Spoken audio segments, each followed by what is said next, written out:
All right, welcome along to the RTÉ Soccer Podcast. Raf Diallo here. You can subscribe to the podcast on Apple, Spotify, or wherever you get your podcasts, or listen via RT.ie.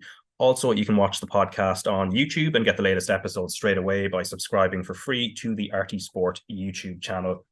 We'll also have timestamps available for every episode every week under the video player. So if you're listening on audio and you kind of want to know what topics are coming up, you can head to the description box there and find out what minute and what time everything different topics are being discussed.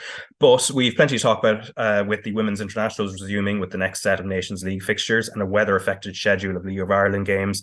Plus, we'll have live coverage of Manchester United's group stage match against Copenhagen tonight as well. So to discuss all that, I'm joined by former Ireland international Keith Treacy and RTÉ Sport Online's Conor Neville to run through all that and more. But first, what we're going to go back to is something that Stephen Kenny said in passing during his post-match interview with Tony O'Donoghue last week after the Gibraltar game. And it's in regards to wingers.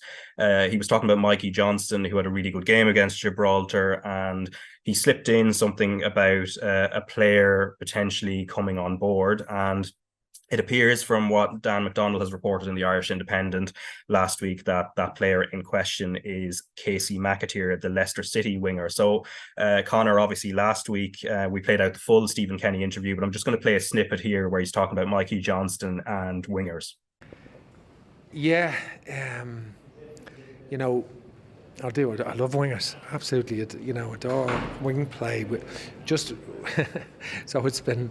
To get him, that's his first start, of course. To get him, he needs to play matches. He's too good not to be playing football, and so it's great that he did well himself and Chiedozie. So now all of a sudden it looks like we have wingers who can make an impact if Mikey can get game time, and obviously Mark Sykes coming on as well and in that position, and we have one more coming on stream. So. We just need better options in those areas, and they're helping provide it. All right, so that is Stephen Kenny speaking after the Gibraltar game. So, of course, he was talking about Mikey Johnston there and Chiedozie Ogbene, and then one other player coming on stream, and that appears to be Leicester City's Kasey McAteer, Conor. And the timing is kind of interesting because just as the wingers that Stephen Kenny has kind of dreamed of are coming onto the scene, it's coming towards the end of his contract and a huge amount of uncertainty whether that's going to be renewed or not. Well, yeah, I mean, we have to see fully how good. I mean, Kasey McAteer is very early in his career. He obviously has one Premier League start, I think, a couple of seasons ago, and then was sort of farmed out and has burst onto the scene this year in Leicester, doing very well, top of the league. I don't know about the wingers he's dreamed of now. You might be framing it a bit too, you might be making him sound too unlucky there. I know Mikey Johnston has burst through this year and played quite well in the qualifiers. I mean, particularly against, in the friendly against Latvia. He was very good when he came on, and it was looking a bit dicey at home to Gibraltar, I recall, before he came on, and suddenly things started to happen in the final third. Yeah, he does set a lot of store by wing play. I know that was a common theme throughout his time with Dundalk. Daryl Horgan was a major figure there. And Ogbene has really developed as a player and become possibly maybe close to the best player of Kenny's tenure for Ireland. So yeah, he set a lot of store by that. I mean, it's vital because it's very hard for us to work through the middle because we don't really have those penetrating midfield players who can carve teams open that way. So it has to be done out wide. Hopefully this McAteer, we'll see when he comes on stream. You're saying you don't think he'll be ready for the Netherlands game? No, so I was watching Blackburn playing Leicester just before the international break, and I was ostensibly watching Andrew Moore and Sammy Smodics more so, but Kasey McAteer. You're a full-time scout. Are you nominated as a scout for the national team? No, unfortunately not. I made a point of watching it because, again, hadn't seen much more on at Blackburn, so I wanted to kind of check him out kind of live, and also Smodics as well because he's doing well. But Kasey McAteer played the first sort of 15 minutes, played quite well for Leicester, who were of course going well, but then he damaged his hamstring, had to go off early whilst making a run, so he's going to be out for 4 to 6 weeks, and that will probably rule him out for the moment. But also, he's only in the process of committing to Ireland anyway, so it's not a case that he's. I mean, it's interesting that Kenny is talking in this purposeful fashion about getting new wingers when a lot of the consensus has decided that he's we're in the dying embers of his reign. I mean, he seems to be determined to act as if that is not happening. I don't know if there's some denial happening here or if there's a play going on, but maybe he still feels if he can get in a room with the FAI, he can convince them. We all know he has these passionate homilies, and he seems to be able to bring people along with him. But I don't know. We'll see how that'll play out. Yeah, and Keith, in regards to Kasey McAteer himself and what he brings to the table, so he's 21 and 5 goals in 9 appearances between the Carabao Cup and the Championship as well. And he's somebody who's clearly benefited from the fact that Leicester got relegated, because you would imagine if they'd stayed in the Premier League, he wouldn't have had a real shot at the first team. So have you seen much of him, and what would he bring to the table if and when he does commit to the Ireland cause? Yeah, I've seen little bits of him, Raf. He seems a very, very decent young player. Is he the answer to Ireland's problems in a word? No, but I don't think anybody is. I think you could drop Lionel Messi into that Irish team and it's not going to fill the problems that we need to be filled. And I don't buy into Stephen Kenny saying, I finally have the wingers I've wanted. For 90% of his tenure, he's played 5 at the back, or he's played a 4-3-3, which doesn't allow wingers to be on the pitch. So it's a little bit contradictory what you're saying, and to say that Kasey McAteer coming in and all of a sudden we're going to play with 2 wingers or 3 wingers up the pitch and we're going to be this brilliant attack. We have Callum Robinson, we have Obafemi. Ogbene's been one of the shining lights, so you'd imagine Ogbene's a definite starter on the wing. Evan Ferguson's going to start up front. It's only one white bird left, and if that's going to be Kasey McAteer, then I think that the bar is fairly low to get into this Irish team, and there'll be people like Mikey Johnson who played well for Ireland but's not playing for his club, will be thinking, I deserve to be in there. And Obafemi will be thinking, well, I've been around the scene a long time, although I'm not really playing at Burnley. I've been in and out of camps. Maybe I'm higher up the ladder than a McAteer as well. So I'm not too sure. I think it's another decent player coming into the squad. It's hard to get too overexcited about it. He's decent. He looks very good. He's only just in the process of declaring for Ireland. So, the first thing that you want when somebody who is not born in Ireland is going to play for Ireland, you want to see the want, you want to see the will, you want to see the desire, you want to see passion. Once we see all them things from Kasey McAteer, talent should be absolutely fine. But I'm not buying into Stephen Kenny getting the wingers and now all of a sudden everything's going to be okay, because we have wingers, we just haven't used them. And look, I don't want to get into the whole Irish debate, because I feel like it's been flogged to death now under Stephen Kenny's reign. But you're playing 5 at the back, you can't play with wingers. And now are we going to change formation and play 4-4-2? Are we going to play, what formation are we going to play next? Because the one thing for me is trying to play these formations, going toe-to-toe with countries that are in and around us or even better than us. It just hasn't worked. We need to develop a style of play that might not be very pretty, but we can win games of football. And I would rather throw punches in groups and just be sticking around and have half a chance of maybe going and beating the Dutch next month. And, imagine if we were still in the group now, Raf. It might not be pretty. And look, the one thing that's very evident at the forefront of my mind is Euro 2028. We're hosting that. How flat would it be if we're not in that tournament? And I think they've already said that all 5 of us aren't going to qualify. And I think the English have come out and said that they want to qualify. So whether we all get thrown in the same bucket and we all have to qualify, does anybody really believe we're going to qualify playing football, sexy football now, and this progressive style of play? I don't think so. I think we need to cut our cloth and get to Euro 2028 and go from there. Yeah, and just on the final point on Kasey McAteer, if and when he does commit to Ireland, Conor, and it's just the name McAteer. Obviously, the last competitive game we have is against the Dutch, and I was talking to Bart Vlietstra, the Dutch football journalist, back in September ahead of the Aviva game, and I think he said that the name McAteer still runs shivers down the spines of every Dutch person. So it's just a pity this wasn't happening a couple of months earlier, because if you're saying that if we just get this guy signed up and on the event, they'll be incapacitated with fear. That would be the hope. That would be the hope. Not that it matters much, and for good at this stage. And you're telling me that our chances of losing to them and progressing are gone as well. So it's a redundant game. Yeah, it's all over and all redundant. But also, Keith, in regards to Chiedozie Ogbene, who was mentioned earlier in terms of the players who can play out wide that are available for Ireland. So he gets his first Premier League goal for Luton against Nottingham Forest at the weekend as well. And it's a big marker point for him as well, sort of, especially when you consider where he's kind of come from in terms of starting out with, down in Limerick and then with Cork City and then sort of working his way up through the leagues in England. Yeah, it's a really Rovers story, isn't it? Going from, quite a low level and then now playing in the Premier League with Luton. And even when he got that move, a lot of people were saying to me on the face, it looks like a great move for Ogbene, and I thought it could turn out being a bad move if he doesn't play the football he needs to play. But he started the last 3 games from scored his first Premier League goal.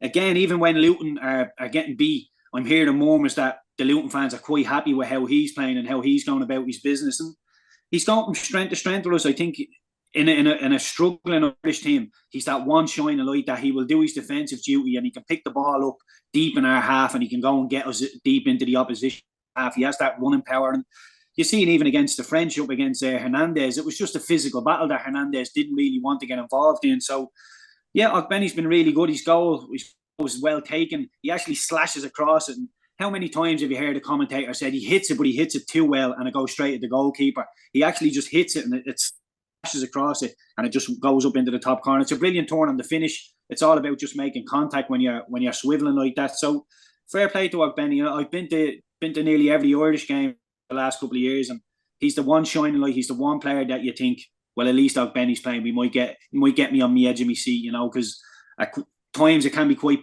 passive. Ireland keeping the ball, the opposition team keeping the ball, but when Ogbene gets it, he's all action.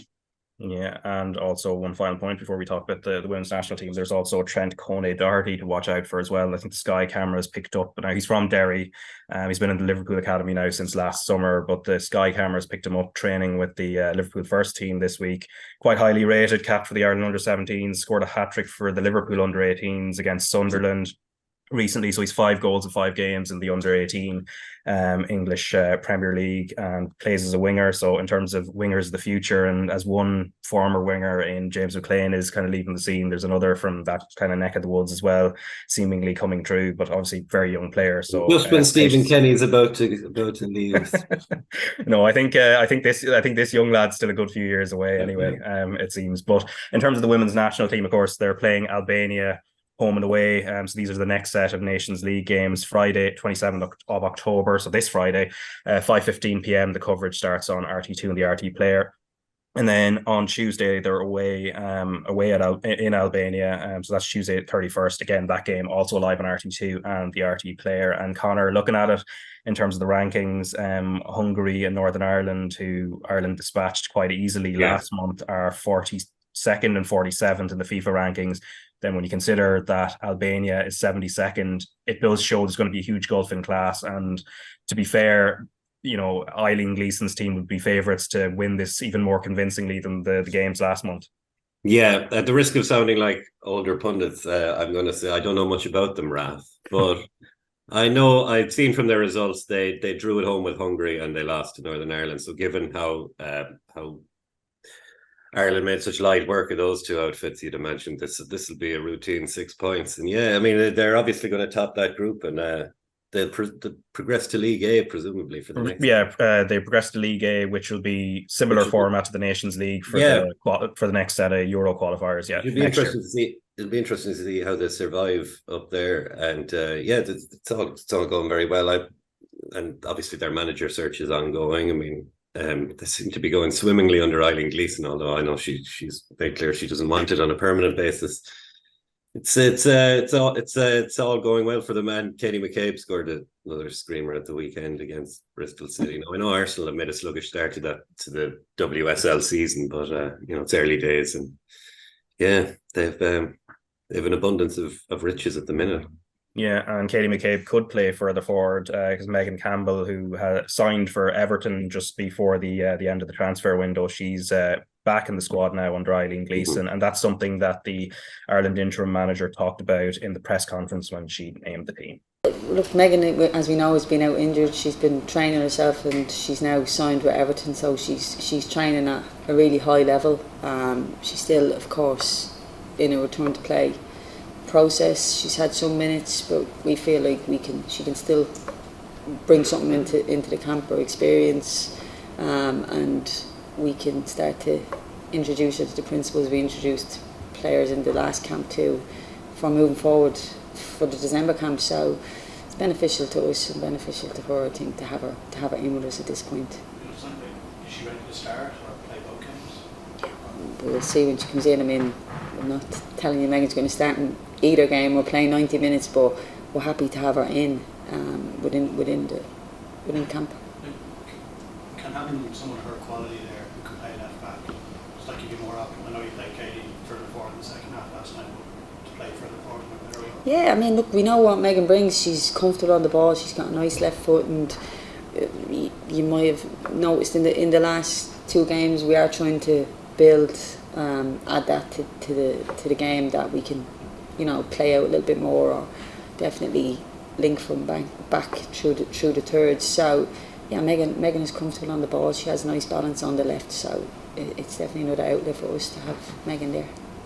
Would you rather play Katie in a different role? Katie can play everywhere. No, but do you know what her best position is? It depends what way we're playing, so it's not, to pigeonhole her into one. We know Katie has really good attributes in forward roles, and then she plays at the highest level in defensive roles as well, so we have a lot of flexibility around and with Katie, so yeah. All right, and that is Eileen Gleeson there. Now, also, Sinead Farrelly has been recalled to the squad now. She missed it partially due to injury for the September window, but she returns now. But a player that was left out, who was in the World Cup squad, is Marissa Shiva, and the interim manager also touched on the decision-making there. So, it's all football and decisions, and unfortunately for Marissa, she's in a position that there's a lot of competition for, with Katie, Heather, Abby, Izzy, and at the moment Marissa is not getting game time at a club, so it's difficult for us to assess her performance as well without being able to see her as well, and the girls that are in are playing. So yeah, it's unfortunate for Marissa, but I have spoken with her and she's on standby list, ready to go if she's needed.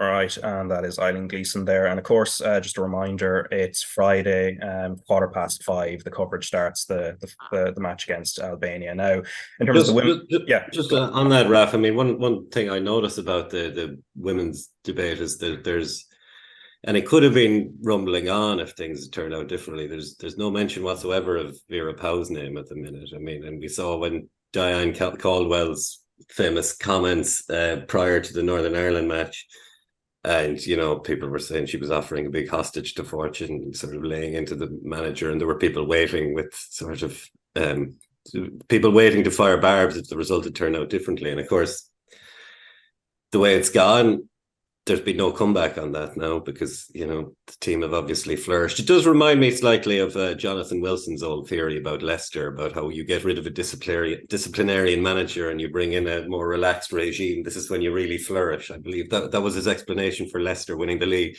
So maybe that's what's happening with the Ireland women's team. Yeah, could quite be possible. Actually, in terms of that, Keith, actually, just with the I suppose the quality of teams they're facing at the moment, as I said, the Northern Ireland and Hungary 42nd and 47th in the world, and then they're facing Albania, who are 72nd. That maybe there'd still be a case of holding judgment until they will definitely at this rate be playing the higher class of opposition next year in the Euro qualifiers, and probably that will be easier to judge in comparing it to, say, how they did in the World Cup. Yeah, you took the words right out of my mouth, Raf. I think it's way too early to start. We all want to see how this Irish team is going to do after Vera Pauw. They've openly said they want Kasey McAteer to play with the shackles off. They want to play a little bit more of attacking football. They want to play out from the back. Even Eileen Gleeson has said it there. They want to play out from the back a little bit more. But the calibre of opposition they've come up against so far hasn't been up to scratch. So it's like us it's like the men's team beating Gibraltar. It's not good enough. You can't put them up against that. So look, at Vera Pauw's left a very, very high. She got us to our first ever World Cup. I personally thought we were very competitive. I know we didn't win a game over there, but I thought we were very, very competitive.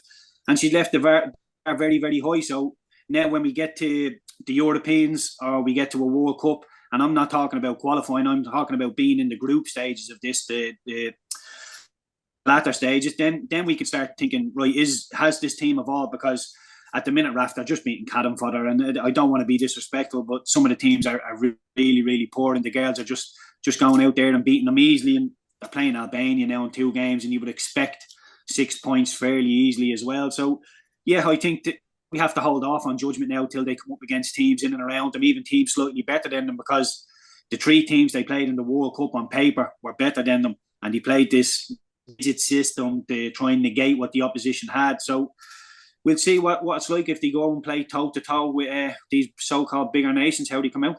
Yeah, but at least at the very least anyway, it's going to be a confidence builder for the Nations League, get a few goals and then take on what comes next early next year in the Euro qualifiers. But in terms of the Women's Premier Division, Galway United won 3-0 away at Treaty. Wexford and Shamrock Rovers drew 1-1, and then Athlone Town were 3-1 winners at Cork City. And then earlier in the week, last Wednesday, Shelbourne beat Sligo Rovers 2-1. What does the table? Peamount already confirmed as champions. Shelbourne are second at the moment, 2 points clear of Shamrock Rovers, who would have gone second had they won their game. And then Galway United in 4th place. And then in the men's Premier Division, we're going to have St. Pat's against Shamrock Rovers live on RT2 and the RT Player this Friday. So straight after the Women's International, the first Albania match that Ireland are playing. And the results in the Premier Division or across the weekend, because of course the weather played its part in terms of certain matches getting moved and rescheduled. But Pats were 2-0 winners away at Bohemians on Friday. Derry City and Shelbourne drew 0-0 with Sadhu Diallo getting sent off in the first half. And then Dundalk won 2-0 away at Sligo Rovers. Sunday then a rescheduled match, Cork City winning 2-0 at UCD, and then Shamrock Rovers taking a big step towards retaining their title and going for the 4 in a row with a 5-0 win at home to Drogheda United. And then of course last night Pats beat Sligo Rovers 1-0 with Cian Levy scoring, and Pats now qualify for Europe. But Keith, first, just in regards to Shamrock Rovers, Sunday, I guess it's as emphatic as it can get, and very much helped by the fact that Trevor Clark scores an early goal and takes away all that tension. Yeah, that's exactly what would have been getting said in the dressing room. If we can keep it tight, get to the first checkpoint, the 20 minutes, half time, so on and so forth. But an early goal for Rovers, exactly what they would have wanted, just to settle it down and take the nerves away. And I think Rovers will come out now. I think we all can concede that the wheels would have to fall off for them not to win the league now. And they've only lost 4 games a season, and I've openly been criticised them on here. I don't think the standards that they've over the last couple of years, I don't think they've got anywhere near it. I think the way they've played hasn't been as fluid as we've seen. But getting it done, and they're getting it done in probably 4th or 5th gear, which is worrying for the rest of the league. And look, they're playing. They play St. Pat's now, coming up pretty soon, and I think they will be full of motivation. I know Pats obviously have the cup to look forward to, but I think Shamrock Rovers, forced playing second, I think Stephen Bradley will be saying, let's go and show the rest of the league that there's still a bit of a gulf here. Let's go and show everybody how good we are, and that we have been off it, but we're still an awful lot better than everybody else. And they'll want to just really show everybody and give a decent account of themselves this weekend. And look, I just think they have so much ability in that dressing room, and it's really because there's certain points at the back end of last season when Derry were starting to make up the ground on Shamrock Rovers. Stephen Bradley was asked a couple of questions, and there was no panic. He was, this is no problem. We're going through a bad patch, but we'll get it right. We've too much talent. And he said all the right things. And it's just a manager who's completely comfortable with the talent he has, with the characters he has. And you can see now that there was absolutely no need for them to panic. And there's been a lot of players like the likes of Graham Burke played well this season. If you look at stats, the goals he scored, really, really good. Some of his discipline has let him down once or twice. Jack Bourne has been injured quite a lot. Farouj has been injured.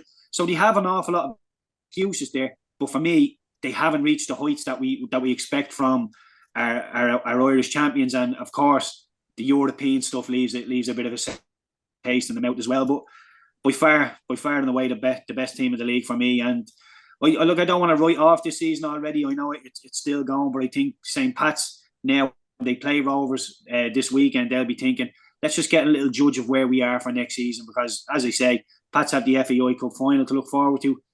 mathematically they could still win the league, so they'll take every game as it comes. But I think they'll be weighing up Shamrock Rovers for next season. Yeah, and let's listen to the Pats manager, John Daly. So he's speaking after the win over Sligo Rovers, kind of looking ahead a little bit to the Shamrock Rovers game.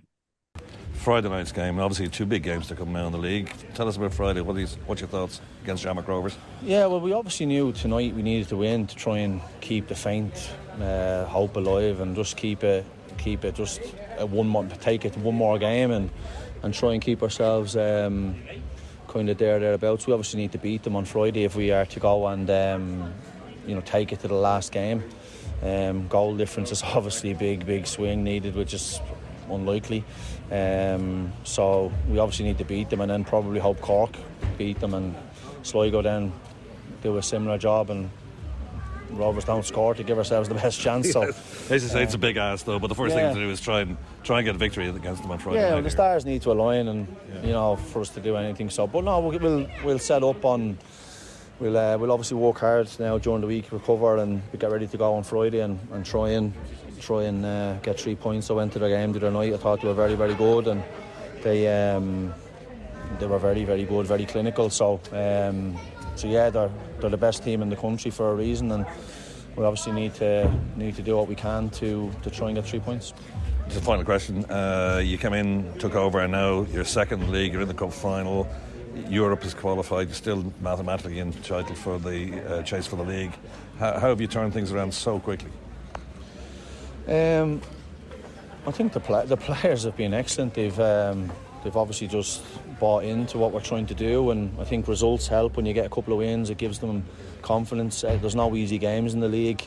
I think it's taking it one game at a time, and I know it's boring to say, and but genuinely is just taking one game at a time, and just trying to set up for each game. And as I said, the players have really executed the game plans very, very well and put points on the board. So that's it really. All right, thanks, John. All right, thank you. All right, so that's John Daly there speaking to John. By the way, that's a highly edited version of that interview, Raf. I know. The raw footage. The PA announcer kept on playing some jingle music into the early part, and Dale was getting increasingly irate. I mean, I was hoping you'd play the full. I thought we were going to have the first ever episode of a League of Ireland manager attacking his own PA announcer in the ground. So he might have sounded more tightly coiled than he should have. I decided to condense it out of respect for both the two Johns there, and also just in terms of timekeeping. But yeah, I did hear the full version. I had a little bit of a chuckle this morning listening to it. But in terms of Pats and Rovers, I mean, Pats have Cork City and Sligo Rovers left. Or sorry, Rovers have Cork City and Sligo Rovers left, and a large goal difference advantage over Pats. And Pats' last game after they take on Rovers is going to be Derry City away. So how do you think this game's going to play out, Keith, in terms of the tactics and the approach? Because in a way, Pats don't have a huge amount of pressure. The main job in terms of getting into Europe is done. They have a cup final to look forward to, and then Shamrock Rovers as well. Maybe the tension and pressure, they know they still need maybe another couple of points to get over the line, but they're not under the same. They don't have to chase it either. Yeah, both teams to a certain degree will be playing with the shackles off, not too much pressure, and it's something I spoke about last night with a couple of boys. Were having a chat yesterday in Inchicore, and they were saying, "Oh, if we'd have played a little bit better, we could have pushed overs, we could have won the league." And I was thinking, you can't let that sort of stuff creep in from a Pats point of view, because the remit for the start of the season was to go and get European football. They've secured that now with 2 games to go, which is really, really good from them. They're in the FAI Cup final, which is a huge, huge bonus. So it's been a successful season. Obviously, it's nowhere near over.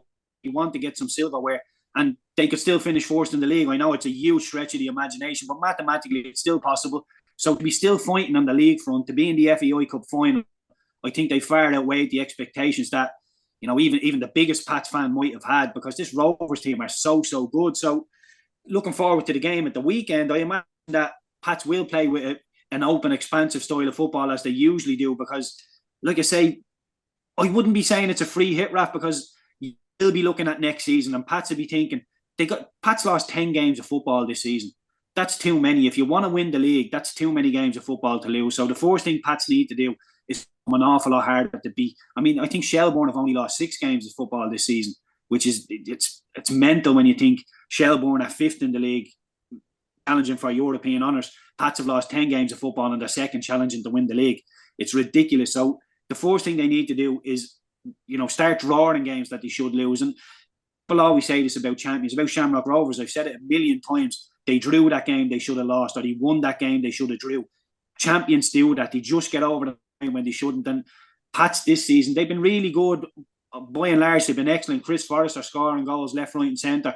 Young Keane Levy last night, really, really impressed with him. His goal was brilliant. It's goal of the season contender. I think there's maybe a little bit of a deflection on the strike, which may take a bit of a sheen off it, but he played brilliant all night. Brilliant link from back to can run with the ball, and still only 21 years of age.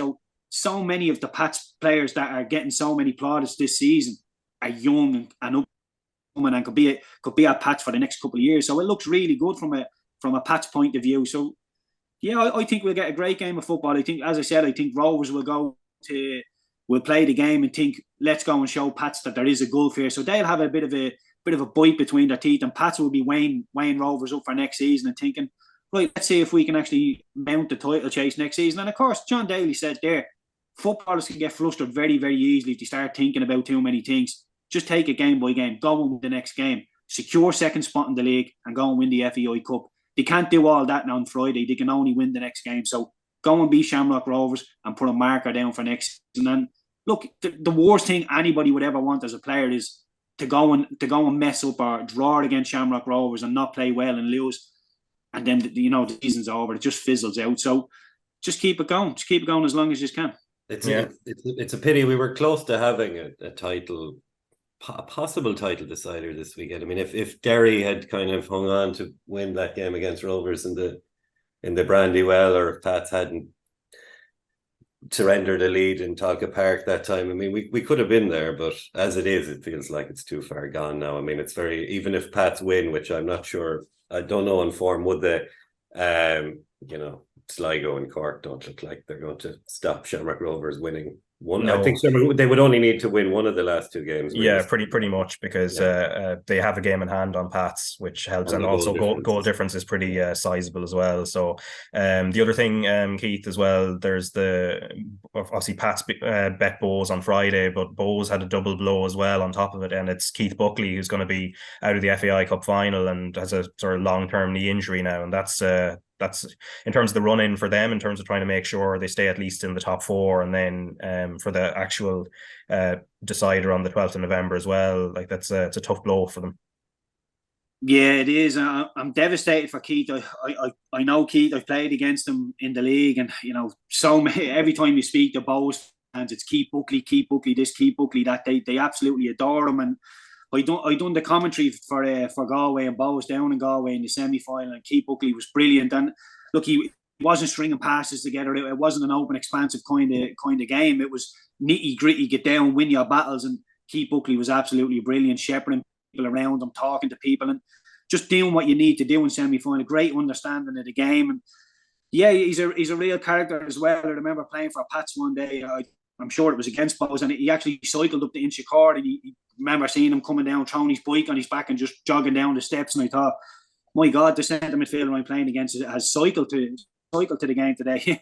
He must be pretty fit. So yeah, look, I'm devastated for him. I hope it's not the end of him. I know he's a decent age now as well. So I hope he can come back, and hopefully now, I'm sure Declan Devine will be using that as a bit of fuel on the fire and say, look, our captain's gone, Keith Buckley, he's got us here, and go and win the game for him, lads. And it's just disappointing because Bowes have so much to play for. They still haven't qualified for Europe just yet, although, they could easily be caught.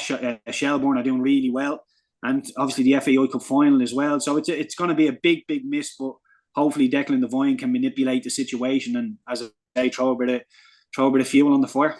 Yeah, and Conor, from watching the David Beckham documentary, I don't remember him like lugging his bike around the place. I think he was driving quite a nice motor in that. Maybe in the early days. I mean, maybe Ferguson should have taken it off him and put him on a bike. I'd say he sounded like he wanted to do that at a certain point. It would have kept the lads' feet on the ground. Yeah, for sure. But in terms of Cork City, then Keith, I mean, they bet UCD. They're within 6 points now of Sligo Rovers, who we'll talk about. Obviously, there's the goal difference advantages towards Sligo, but Cork do have a game in hand on them as well. But it still feels like they maybe have left it a little bit too late. Yeah, I do think they've left it too late, Raf. They're 6 points behind Sligo. They do have a game in hand, but like the one shining light for Cork this season is Rory Keating. Every time you look at Cork, you're thinking how Rory Keating did, and largely he's, I've seen him live a couple of times this season. He's very, very impressive, big boy, quite agile for the big boy as well. Can give you the physical battle, can run in behind, can do a little bit of everything as a striker, but he does the one thing that if you're a team that's down around the bottom, you need a goal scorer, and Rory Keating is that goal scorer. He's just about keeping Cork's head above water. And I remember this time last season, a couple of months to go in the season, people were asking me, who do I think? And I backed UCD to stay in the league. And the only reason I backed UCD was Tom Lonergan. I thought he has the goals. He is enough firepower to keep UCD in the league. And the reason I think Cork will stay in the league is because of Rory Keating. Now, the playoffs, that's a different kettle of fish, depending on who they get. But look, I think that's it's probably all you could expect, Rafa. Again, there's a lot of noise, but there's always a reality to the noise. And Cork are a big, big club. I'm not disputing that, but this is their fourth season back in the Premier League. It was always going to be difficult. They've beaten UCD. Could they go and get somebody else? It's not totally out of question that they'll get Sligo. I personally don't think they will go and catch Sligo. But, they're there the way to where they should be. And it's the season is just going to roll into that big, big playoff final. So they just need to get themselves ready for that. And like I say, with Rory Keating up front, there's every chance that they could go and beat a Waterford in the final if it is them. Yeah, no, as we said, Sligo not mathematically safe, but there is a sense that they are. But the mood isn't great now. That's 2 defeats on the trot between Friday and Monday. It's incredible that Sligo. I mean, given that they started quite promisingly this year, I mean, they really plummeted dramatically. I mean, you'd never have thought they'd have been sucked into this sort of battle. Now it looks like they're going to be okay. And just about, and only thanks to last month's results, really. The couple of they're not going to upset the likely Munster derby for the promotion relegation playoff, probably. Yeah, unlikely. I was only looking there, Raf, when you think of Sligo, they lost Max Mata halfway through the season, and I think he's still the 5th highest goal scorer in the league. And you're thinking, my God, like I'm talking about Cork and Rory Keating.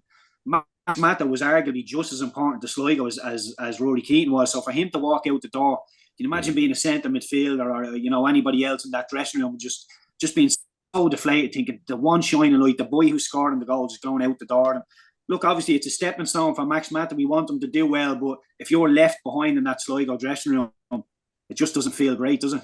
Yeah, and because what have you made of Pedro Martello up front? I mean, he's again, like with all due respect to him, I don't think he hasn't really kicked on in terms of filling that void either. No, well, I seen him last night, Raf, and I wasn't very impressed. I have to be honest. There was once or twice he threw himself on the ground. He was looking for penalties, and he's going to have to knock that out of him pretty quickly because the Irish League is a physical league. It's getting better. It's developing all the time. Technically, there's some beautiful footballers in the league, but there's nitty gritty in the league as well. When the ball gets fired up, you only have to look at probably the best striker in the league, and Rory Gaffney. He loves the physical battle. He will get involved with you, and that's what you need to do as a striker. If you're going to play up there by yourself, which Sligo were playing a lone striker last night, you're going to have to hold the ball up. You're going to have to get your arms out. You stop people come getting the ball. You're going to have to win free kicks. You can't just throw yourself on the ground and hope you get a free kick. And look, it's a learning curve for him. He's going to get better. He's a big, strong. He does look like he can be physical, but yeah, he's going to have to get better, and he's going to have to hit the ground running from a Sligo point of view. Yeah, and from Alan Cawley kind of summing up the situation at Sligo, part of the tweet anyway, this was after during the Dundalk game, he would have tweeted out, "People of Sligo deserve so much more than this," and then dreadful, which kind of sums up how he feels about it. But in regards to Dundalk then, Keith, and they're back in the European race, and although they will obviously need Pats to win the cup if fourth place is to become that, but they have Bows next at home, and just looking at it between Bows, Shells, Dundalk for that fourth place, if Pats win the cup, that's it's still very much in play. Yeah, it's a great race, isn't it? Like I know I'm probably being, everybody's looking at the league and saying it's there or thereabouts over. But the race for Europe is really hotting up. And as you say, Bow, Shell, Dundalk, nobody's really given up. And look, I don't want to. I'd love to see Shelbourne do it, just because, you know, so many people talk about how they play and it not being very nice on the eye. If you're a coach or a manager or even a Sunday League player, an amateur player, you can have a look at the recovery runs, have a look at the shape of Shelbourne. And look, I get it. Everybody wants to see the nice, pretty play, but there's two sides to the game. There's two ways to win a game of football, and Shelbourne make it so difficult. No wakes up on a Friday morning and thinks, lovely, I'm playing in Tolka today. Nobody thinks, and no players relish playing against Shelbourne. And Shelbourne, I remember saying this to Damien Duff after Pats played them, and I said, nobody will welcome coming here. And he said, that's music to my ears. That's what every manager wants to hear about their team, is nobody wants to play against them because they're tough. They run all day long. And people get bogged down thinking, oh, all they do is fire balls into the box. If you stand off Shelbourne, they will play a bit of football. So I'm hearing they're going to be financially back next season. But look, Dundalk, I think, have just come off the boil at the wrong times. And we could say that about so many teams in the league. When Shamrock Rovers have come off it, it seems like that's aligned with Pats, Derry, Dundalk. Everybody's come off the boil at the same time. So the race will be brilliant. I personally think it will probably stay as it is. I think Boys will get there, Derry and Pats. But like I say, Ralph, I wouldn't begrudge Shelbourne getting in there. Yeah, and they have UCD next, and they'll be fairly confident. Yeah, go on. Gel's really scrapped for every point, though. I mean, it's very striking when you see them. I mean, I saw them. They came from behind a couple of times. Games I was at against Sligo early in this, back when Sligo were still in rude health, and then they did the same to Pats in a fairly vital game when Pats were coming off a bit of a winning streak and mounting a title charge, and they turned it around. And they do seem to have their manager's personality seems to be writ large in the team. You know, you can nearly see it the way they play, and they obviously have the backing now from the Hull City owners, the Turkish consortium there. So they'll looks like they're back full time, back to the way it was in the early noughties, perhaps. Yeah, we'll see how they get on. But if a European place was to materialise, obviously a huge big financial bump for them there as well. But First Division season came to an end in terms of the final round of the league portion of it on Friday, and Cove Ramblers and Kerry drew 1-1. So a nice way for Kerry to end the season there. Cove, of course, already in the playoffs, which we'll talk about very shortly. Galway United, brilliant season for them, capped it off with a 2-0 win over Wexford, who are also in the playoffs. Waterford beat Treacy 2-0, which pretty much ended Treacy's hopes of getting into the top five, and Waterford at least a bit of momentum going into the playoff semi-final against Athlone, who themselves drew 0-0 with Longford Town, and to at least secure fifth place. And then Bray Wanderers and Finn Harps drew 1-1. And I'm going to have one word on you on Longford, Conor. How's the season summed up for them? You're not asking me to confine it to one word. No, not I have 15 pages written out here. No, it's been a very it's a bit of a flat season. They're used to making the playoffs, which are very difficult not to make. So obviously they've regressed this year. Multiple factors behind that. Probably they have at least they can at least say that they turned over Galway United twice, the only team to beat them this season. So Galway only lost 2 games, both in Strokestown Road. They started poorly and never recovered really. And look, it's the playoffs we have to focus on now. You could say they've swapped places with Cove Ramblers, who've spent most of the previous 5 years sort of swimming around the bottom of the league, and have really come on fantastically this year with Shane Keegan in charge. Yeah, and Keith, before we talk about the teams that are actually in the playoffs, so in regards to Bray Wanderers, then Treaty United and Finn Harps, slightly different. I suppose Treaty and Bray will probably look at it and think maybe they left their runs too late, especially with Athlone and a little bit of free fall towards the end of the season. And then I guess Finn Harps just never got going. Yeah, it's the worst feeling in the world as a player when you think something is on and we can't really catch Athlone, and then all of a sudden Athlone hit a bad patch and you can't quite get yourself out of that little rut to go and catch them. Yeah, Treaty will be really kicking themselves because it did look like it was there for them to go and get it. But yeah, look, I think it's crazy that obviously Waterford are going to play Athlone. I think it was a 22 points difference between them and the league.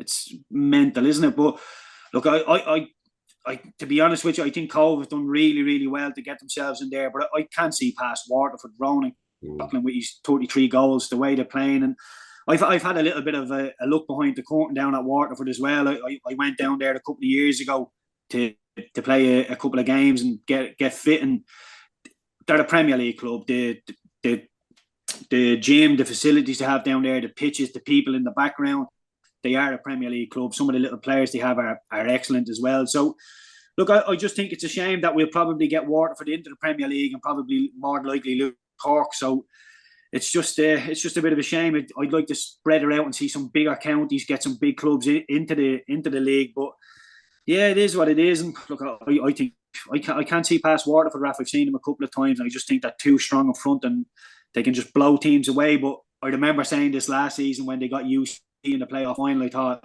there's only one winner, and then UCD turned up and beat them.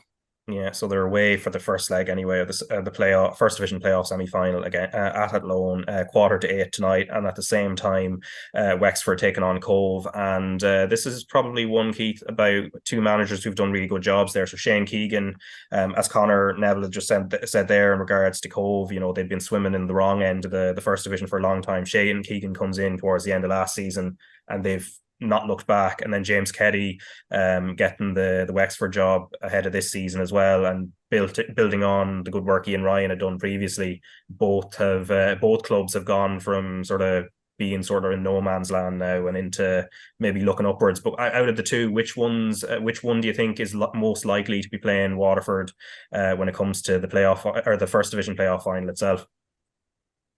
Personally, I would go for Cove, but I wouldn't be sticking my mortgage on it, Raf. Now I wouldn't be that leaning towards them. But I just think Cove has done really well. I know Shane Keegan personally. I bump into him every now and then, and he's a very sensible man. The way he talks about football is very easy to understand, and the message that he's relaying is clearly getting across to the Cove players. You look at the likes of Jack Doherty, 18 goals already this season, and again we talk about teams wanting to do well, to stay in the league, to get promotion.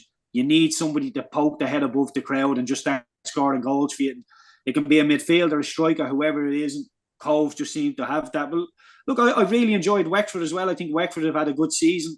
I just think Cove have the bit between their teeth and will do enough to get there. But as I said, I can't see past Waterford, Ref.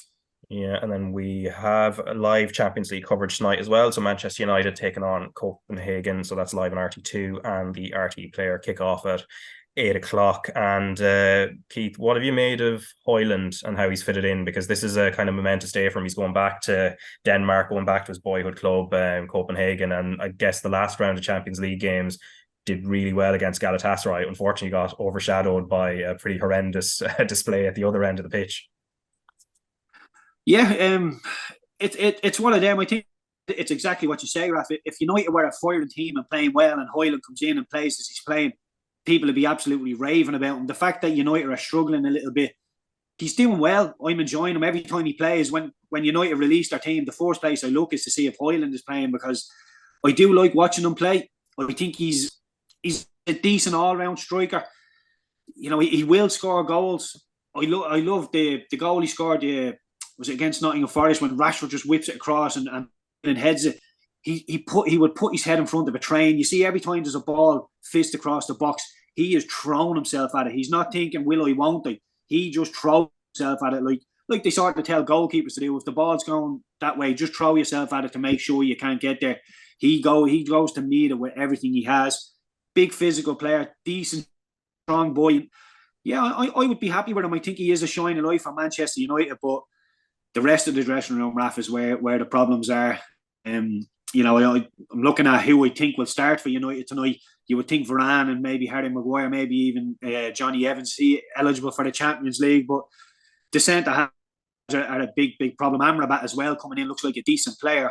But there's just the principles, the basics of the game. United aren't doing. They're not running as hard as the opposition. They're being outworked. They're being outfought. And if you're going to go to every game and concede, right, they will work harder, they will run more, they will have more physical battle, they will outfight us. There's such a big gap to try and make up there. And United are a talented bunch, but at the minute, they're just not working hard enough.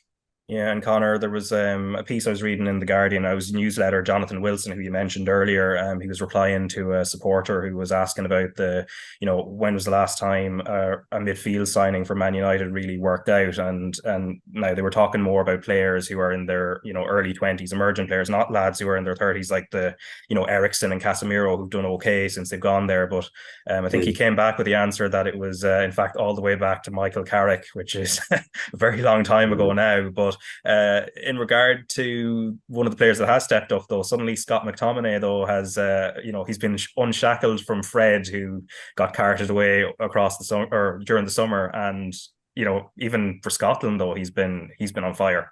He's been on fire, yeah. Fantastic performance against Spain, and he rescued Man United against Brentford, wasn't it? I don't know. It's very early to say they've turned it around on the basis of 2-1 wins over Brentford and Sheffield United now, but if he could bring his Scottish form to Old Trafford, that'd be a boon for them. I think the malaise is just remarkable. I mean, they'll be studying it for a long time. This sort of rut Man United have constantly been permanently stuck in, really, for about 10 years. There have been no occasional uptick since they had a reasonable season in, I think, 21. They finished second, and they've did all right last year after a horrific start when it looked like they were in meltdown mode.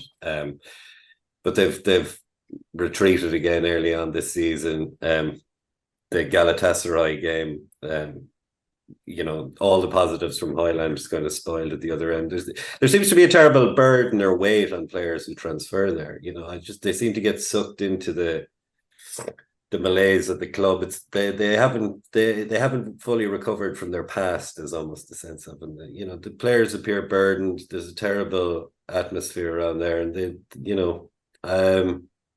I thought Ten Hag, I thought he had kind of got a grip of it at some point last season, and they appeared to have got motoring in the right direction, particularly with Rashford playing so well. But his form has been very uneven over the years, and he's in one of his down phases at the minute. So I don't know. Obviously they've lost 2 from 2. They basically need to win their next 4 games. Would you say maybe 3 wins will do them? But it's sorting the collective psychology out there will be a big job still, and they don't appear any closer to it this year than any previous years. Yeah, and then there's Harry Maguire, Keith, as well, I suppose, as a final point on Man United. His form hasn't been good. I think that has to be said over the last few years. But in terms of what he's had to deal with, psychologically, where you've fans turning on you now. I know it's not so much the Manchester United ones. That seems to be more of an England thing, where they seem to be booing some of their own players. But have you ever been sort of in a club situation where you've seen one of your teammates where they're being barracked by their own fans to an extent over a period of time, and how that's kind of dealt with internally?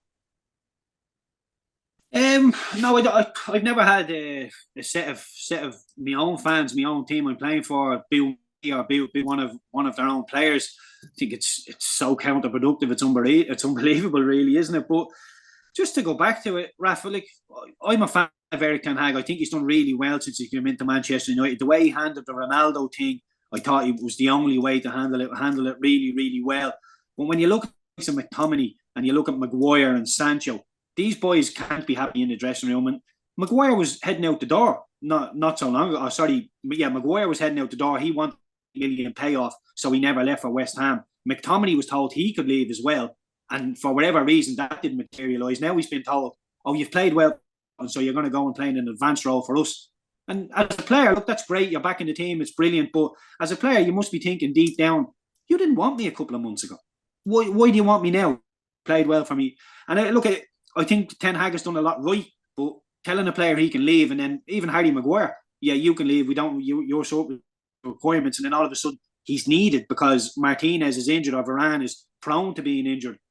You can't burn bridges like this in football. And look, Harry Maguire, for me, he made a couple of mistakes for Manchester United. He hasn't really made too many mistakes he has made a couple of mistakes for England as well. Sorry, but some of the stick he's been getting has been way, way over the top. He's a top class half.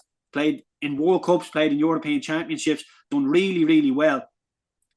The system that Manchester United play doesn't suit Harry Maguire. If, say, at West Ham, who he was linked to, a low block team, that balls would be coming into the box, there'll be no little knee players running in and around him. He can thrive under that sort of coaching. But at Manchester United at the minute, if you're going to get Harry Maguire to stand on the halfway line and try and defend from there, all you have to do is make it into a foot race and you're going to get in behind him. And look, I just don't understand it. I think there's an awful lot wrong with Manchester United. There's a big pool of talent within the club. There's no real shape on the midfield. Like Christian Eriksen hold the midfielder. His best position is in an advanced role. You're playing him. You're playing Amrabat left back. Diallo is going from left back to right back. Reguilon's coming in. It's just a load of good players being told to go out there and perform. And for me, they need to become an awful lot harder to beat. They need to put a better shape on themselves, and the basics need to become an awful lot better. They need to be running through brick walls week in, week out. And you see with United, when they play a big team, their level goes up, and then they play a Copenhagen tonight and it drops back down. You think, oh, we'll beat this. United aren't good enough. Very few teams are good enough to say we can do this and that and come up and come down. There needs to be a standard set, and it needs to be brought every game. And United, for me, just have very, very little inconsistency. And I just think that dressing room, Raf, there's so much going on in the dressing room. It's going to spill over to the pitch. The off-the-field issues with the ownership and everything else. I don't like saying that because as a player, it never affected me when the club is being sold, the manager is being sacked. If that stuff doesn't affect players day to day, you turn up your train, you go home. It doesn't affect you, but it's just been lingering on and lingering on and lingering on. And I think now players can't possibly use that as a bit of an excuse. Yeah, I think it's you get a succession of poor decisions over the years, and they can't untangle themselves from it, and you get stuck. And that is down to the ownership and the decision-making process. I mean, the Ronaldo signing, to go back to it, does typify that when it was done despite reservations of the manager and all the rest. And they had to walk that back. You know, I mean, that typifies why they are where they are, I think. You know.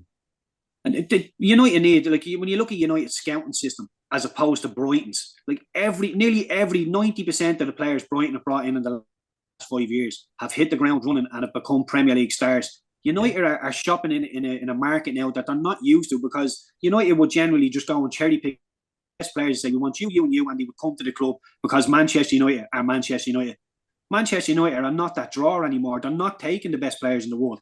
They're shopping in a market that they're not used to. They need to go and unearth diamonds and bring people to the forefront. And at the minute, their signings have been way, way off. Look, like the likes of Amrabat, brilliant for Morocco. Is he somebody that's going to bridge the gap between Manchester United and Manchester City, or Manchester United and Arsenal?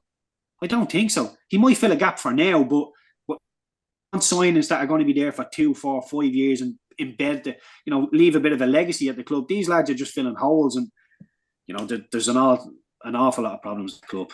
Yeah, and obviously United as a club are one that have often produced some of their best talent. Obviously the Fergie's fledglings, as I kind of mentioned, David Beckham there, and the Netflix documentary there earlier, which of course was the 90s with the likes of Gary Neville, Paul Scholes, etc. But I think it goes back to the Busby Babes in the 1950s and 60s, and of course there was the sad news that Bobby Charlton, one of arguably the club's greatest player, died aged 86 on Saturday. But his achievements, Conor, have been kind of talked about over the last few days since his passing. But I think the Irish connection, other than the fact, of course, he's younger brother to our own great former manager Jack Charlton, it's his connection to Waterford United as well. So in 1976, when he's 39, he plays a small handful of games for them. Yeah, there was quite a craze in the 70s of form. Washed up is a pejorative term, but you might say they were washed up former greats who wound up in the League of Ireland for a handful of games, usually at one of the Cork clubs, whatever the Cork club was called. Yeah, funny enough, I think there was Bobby Tambling, the Chelsea record goal scorer before Lampard. I interviewed him a few years ago, and he would have, actually thanks to his good friend Paddy Mulligan, who I would have known quite well as well. But and he's still living down in Cork. So there are some that came over and then actually stayed, but Bobby Tambling was one. Yeah, I know Gordon Banks played a game for Pats, and George Best, obviously, in his this sort of his the long-tailed twilight of his career. Did play a couple of games for Cork Celtic. I think it was Cork Celtic or Cork Hibs. I'm not sure, one of them. But yeah, Bobby played 4 games for Waterford. He scored a goal, and I believe he would get half the gate receipts, which caused a lot of tension with the other teams who were playing them. Who maybe he got the full gate receipt, but anyway, there were issues. The teams Waterford were playing were protesting, and I think it came to a head when there was a poorish crowd for around the 3rd or 4th game, and Bowes got unhappy. But he played for, and then I think there's a few of them that subsequently went out to America. I know Rodney Marsh played a couple of games here, and there was a time where the League of Ireland seemed to be a sort of a halfway house to the American League, which was in action there. So a former great would play a game over here, and then head for the States. It was kind of a stop off on their trip across the Atlantic. Yeah, it reminds me of another Bobby as well that I interviewed a few years ago, on that same podcast, and it was Bobby Smith, who an American player who's in the US Soccer Hall of Fame, who went on loan to Dundalk very randomly, I think around 74. Then when he goes back, he signs for the New York Cosmos and ends up playing with Pele, which is quite a shift, going from Dundalk to like playing with one of the all-time greats in like one of the more glamorous cities in the world. But it is what it is, I suppose. But a final point, Keith, before we go. So at Arsenal, obviously they're in Champions League action as well, playing against Sevilla tonight. But the David Raya against Aaron Ramsdale debate, and it's only going to be fueled further after Raya's performance against Chelsea. Yeah, Raya didn't fill anybody with confidence, did he? And Paddy Neville made a very good point, and he was saying that David Raya has been brought into the Arsenal team because he plays a little bit more football and he can pass the ball a little bit better. I didn't see Ramsdale make too many mistakes with his feet, and David Raya looks to have already made more mistakes than Ramsdale did with his feet. Now, that's no problem. Mikel Arteta's done really, really well with Arsenal. If he wants to make that decision, he's seen them both training day in, day out. If he thinks Ray is a better goalkeeper, a better footballer, that's no problem. But if you're putting him in on his footballing ability rather than his goalkeeping abilities, then when he starts to mess up, then you've got to start thinking, right, we're going to bring Ramsdale back in. And I don't know, can he bring Ramsdale back in now? Because he sort of set his colours to the mast, saying Ray is my number one. I believe Ray is a better goalkeeper, so he's the number one. So now, do you think if he makes one more mistake, 2 more mistakes, does he just stick with him blindly? Or does he say, okay, well, he's not just ready yet, we'll go back to Ramsdale and bring Ramsdale back in? It just leaves a bit of a sour taste in my mouth. And look, as a winger, I used to get told you 45 minutes to whether if you play well, you'll stay on. If not, you whip the half time. And it was the fear factor that you had to play well in the 45 minutes to earn your right to go back out in the second half.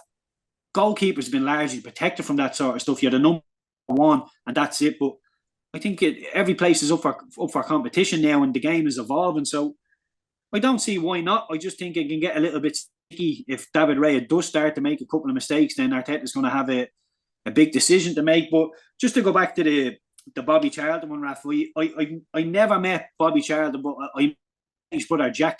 It was either the under 15s FAI Player of the Year or the under 19s Player of the Year. I was there to get some award. And we were all sitting down. We were about to go live on RTÉ, and Jack Charlton walked in, and everybody in the room stood up and gave him a standing ovation. And I was only a little snot-nosed kid. I didn't really understand who he was. And I thought, I'm going to have to do a bit of homework on this bloke. And I did homework on him. Obviously, leaked into his brother as well. And absolutely 2 outstanding blokes. And, no more fitting man to come in, like an Englishman to walk in and get a standing ovation of a crowd full of Irishmen and women. It was something to behold. It gave me goosebumps and chills. And yeah, he's probably English. Bobby, now I'm talking about, was probably England's best ever goal scorer. Brilliant player, and legend and to the game is thrown around so easily these days. But he was everything that people said he was. Yeah, when you consider it's remarkable to think there's only one member left from the '66 England team. Jeff Hurst is I believe the last still around. Yeah, I was just kind of going through their squad actually there as well, in terms of even like where players weren't winning as many caps as they are now, just because of the way the substitution rules used to work. Like there's loads of that England '66 squad who never actually played in the tournament at all, obviously, because of the way squads worked at the time. And also, just to point out, in terms of Bobby Charlton as well, I mean, holding England's goals record for something. He has partly Gary Lineker to thank for that, for his ill-advised Panenka penalty in 1992. But even to be, like, as a midfielder, to be holding a record as long as that, even notwithstanding Lineker's decision making over a spot kick for whatever it is, 50 odd years. At the time he was playing as well, is pretty remarkable. But anyway, that brings us to a close. So you can remember this Friday, back-to-back games on RT2 and RTÉ Players. That's Ireland against Albania in the Women's Nations League from 5:15, and then followed by Pats and Shamrock Rovers from 7:45. And of course tonight, Manchester United versus Copenhagen. But Conor and Keith, thanks very much for your time. Cheers, Raf. Cheers.